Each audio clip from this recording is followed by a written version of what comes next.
अभी हम जिस केस में गए हैं ना, ये केस बेसिकली ये था कि हमारा जो क्लाइंट है वो श्योरिटी था, उन्होंने किसी की श्योरिटी दी हुई थी। आपको अंदर आपने आर्गुमेंट सुने होंगे कि क्या हुए आर्गुमेंट लेकिन दोस्तों ने सवाल किया कि उनको समझ नहीं आया कि आज की प्रोसीडिंग क्या थी, तो वो मैं आपको बता देता हूँ। बेसिकली 489F का केस था मुलजिम के खिलाफ। उसको ऑनरेबल हाई कोर्ट ने उसकी बेल अलाउ की और उसको 25-25 लाख की 2 श्योरिटीज का ऑर्डर किया। अब 2 श्योरिटीज के अगेंस्ट उसने ये किया कि एक श्योरिटी हमारे क्लाइंट ने दी, हमारा क्लाइंट इसमें श्योरिटी बना, उसके बाद वो एब्सकॉन्ड कर गया, यानी वो उसके बाद मुलजिम जो है वो पेश नहीं हुआ कोर्ट में, उसके खिलाफ 514 की कार्रवाई स्टार्ट हो गई और उसे प्रोक्लेम्ड ऑफेंडर यानी इश्तिहारी करार दे दिया गया। अब जब वो इश्तिहारी हो गया तो उसके बाद लामहला कोर्ट ने श्योरिटी के अगेंस्ट कार्रवाई करनी थी। जब ये श्योरिटी के अगेंस्ट कार्रवाई हुई है तो उसमें आपने देखा कि उस कार्रवाई में श्योरिटी के अगेंस्ट उसके वारंट्स जारी हो गए। वारंट जारी होने के बाद उसके अगेंस्ट भी 514 की कार्रवाई हो गई, उससे पता नहीं चला और उसको भी इश्तिहारी करके उसकी प्रॉपर्टी की कुर्की का ऑर्डर कर दिया था कोर्ट ने, जब ये हमारा क्लाइंट हमारे पास तशरीफ लाया। अब जब हमारे पास ये आया उस वक्त स्टेज ये थी कि मुलजिम का कोई पता नहीं था कि मुलजिम कहाँ पे है, जिसके अगेंस्ट 489F के ऑर्डर्स थे कि वो कहाँ पे है। अब ये हमारे पास तशरीफ लाया, उसने कहा कि हमारा मुलजिम जो है वो नहीं है लेकिन मेरी प्रॉपर्टी कुर्क हो रही है। उसमें भी मैंने आपने एप्लीकेशन अभी पढ़ी होगी, मैंने एक एप्लीकेशन दी जिसमें कुर्की की प्रोसीडिंग को वो प्रोसीडिंग रुकवाने के बाद मैंने कोर्ट को कहा जी कि मैं मुलजिम को प्रोड्यूस करूंगा कोर्ट में। मीनवाइल हमें ये पता चला, उसकी जब मैंने ये कैंसिल करवाया तो हमें वार्निंग दी कोर्ट ने कि आप लेके आए। वो पहले वाला जो ऑर्डर था हमारी कुर्की का वो कैंसिल हो गया। वो कैंसिल होने के बाद जब ये प्रोसीडिंग स्टार्ट, मीनवाइल हमें ये पता चला कि ये शख्स किसी और केस में ऑर्डर 37 में हमारी जो 489F है इसी चेक के अगेंस्ट जो ऑर्डर 37 का दावा था, उस ऑर्डर 37 के दावे में ये अरेस्ट हो गया और ये क्योंकि एग्जीक्यूशन लगी थी, एग्जीक्यूशन में ये अपीयर नहीं हुआ जब तो तब उसके अगेंस्ट जो वो सिविल इम्प्रिजनमेंट में उसे 1 साल के लिए भेज दिया गया। अब हम लोगों ने कोर्ट में जो एप्लीकेशन मूव की थी वो एप्लीकेशन बेसिकली आपने पढ़ी है आज, वो ये थी कि उसको वो अब जेल में और मेरे बियॉन्ड कंट्रोल है, मैं उसे नहीं ला सकता, तो ऑनरेबल कोर्ट से तलब फरमा के जो मेरा मुचलका है उसको खारिज फरमाया जाए और उसे ऑर्डर किया जाए कि वो नया मुचलका कोर्ट में जमा करवाए।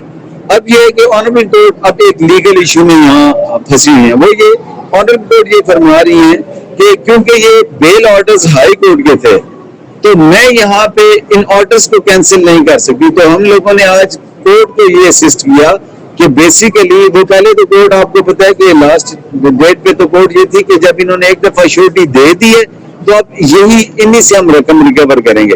तो फिर मैंने कोर्ट को ये असिस्ट किया कि श्योरिटी की मुख्तलिफ इकसाम होती है, आपको पता है। मैंने वो कोर्ट को असिस्ट की कि कितने काइंड की श्योरिटी होती है। अब उसमें हम लोगों ने श्योरिटी किसकी दी, हमने 497 में यानी बाद इस गिरफ्तारी जमानत में श्योरिटी दी। फिर उस फाइल में से मैंने उस बेल बॉन्ड को निकाला, बेल बॉन्ड निकाल के उसकी वर्डिंग पढ़ी। उसकी वर्डिंग में मैंने बताया कोर्ट को कि ये लिखा है कि मुलजम हर तारीख पेशी पे हाजिर होता रहेगा ता फैसला मुकदमा, अगर वो हाजिर होने से कासिर होगा तो उस सूरत में मैं ताबान 25 लाख रुपया उसके अगेंस्ट दूंगा। अब बेसिकली ये श्योरिटी ये नहीं थी जो कोर्ट ये समझ रही थी कि अगर वो पैसे नहीं देगा तो तब मैं दूंगा। ये श्योरिटी होती है ऑर्डर 37 में या मॉनेटरी डिग्री कोई भी होती है तो उसमें ये श्योरिटी सबमिट की जाती है। अब क्योंकि ये मॉनेटरी डिग्री नहीं थी, ये तो उसके ऑफेंस के अगेंस्ट है, तो उसमें मैंने कोर्ट को कहा, फिर कोर्ट इस बात से हमसे एग्री कर गई।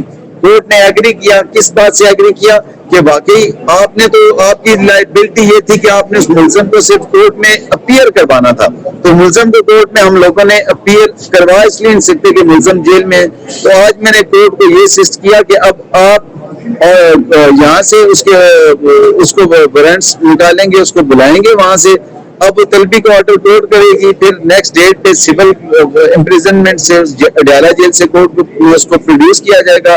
फिर कोर्ट उसे प्रोडक्शन के बाद ऑर्डर करेगी कि ये श्योरिटी जो है इसने आपको पेश कर दिया, अब हम ये श्योरिटी की एप्लीकेशन है, इसकी श्योरिटी खत्म कर रहे हैं, तो उसको ऑर्डर फरमाएंगे कि अब आप दोबारा मुचलका जमा करवाएं।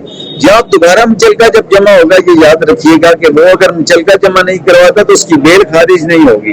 वो जो बेल ऑर्डर्स हैं वो अपनी जगह एग्जिस्ट करेंगे, सिर्फ उसको श्योरिटी जिस दिन वो जमा कराएगा वो आ जाएगा, वो बाहर आ जाएगा। इसके दो फायदे होंगे मुलजम को, ये याद रखिएगा। एक मुलजम को ये फायदा कि मुलजम तो ऑलरेडी सिविल इम्प्रिजनमेंट काट रहा है, अब 489F में जब उसे बाद में सजा हो जाती है तो ये उसकी उसमें काउंट नहीं होगी। इसलिए काउंट नहीं होगी कि इसमें तो वो ऑलरेडी बेल पे है। अब जब बेल पे है तो ये उसमें शामिल किसी सूरत नहीं हो सकती। अब उसका मुचलका अगर खारिज हो जाएगा तो उसको फायदा होगा कि उसने मैक्सिमम 489F में कितनी सजा होनी है, कितनी होनी है मैक्सिमम, कितनी 3 साल है। 3 साल में से उसने कितनी काटनी है, 1.5 साल, बाकी रिमिशंस लग जाएंगी, वो आ जाएगा। इसमें मुलजिम को ये फायदा होगा कि अगर उसकी छोटी खारिज कर दी, कैंसिल कर दी जाती है तो वो ये पीरियड भी उसका उसमें इंक्लूड होगा और वो इसमें निकालेंगे। अब ये है कि कोर्ट को जो असिस्टेंस हम लोगों ने प्रोवाइड की वो बेसिकली इस हवाले से है कि ये अब इसका प्रोसेस करना हाई कोर्ट का काम नहीं। कोर्ट ये कह रही थी, ट्रायल कोर्ट ये कह रही है कि ये ऑर्डर क्योंकि बेल के हाई कोर्ट से है तो हाई कोर्ट ही करेगी। तो मैंने कोर्ट को ये असिस्ट किया कि हाई कोर्ट का काम था बेल का ऑर्डर करना, उन्होंने बेल ऑर्डर किया। हम अगर बेल ऑर्डर की कैंसिलेशन के लिए जाएंगे तो फिर हाई कोर्ट में जाएंगे। लेकिन अगर प्रोसेस यहाँ पे ये कोर्ट 514 की प्रोसीडिंग कर सकती है, ये कोर्ट ये भी तो कह सकती थी कि 514 की प्रोसीडिंग भी हाई कोर्ट करे।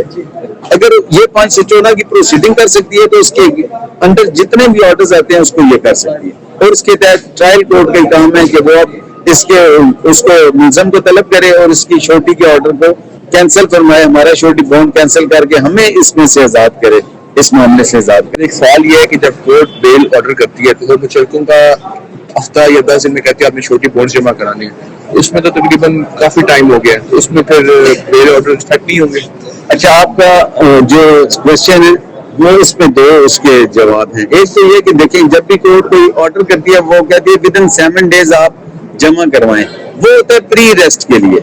प्री रेस्ट के लिए ये मैंडेटरी होता है, वो लगा देते हैं ताकि प्री रेस्ट की जो लिबर्टी वो ले रहा है उसको उससे फायदा हो रहा है वो उसको मिस यूज ना करे, इसलिए विद इन 7 डेज होती है। अगर विद इन 7 डेज वो जमा नहीं 2 डे या 3 डेज 5 डेज अगर वो जमा नहीं करा सकता तो समझा जाता है कि उसका ऑर्डर कैंसिल कर दिया जाएगा।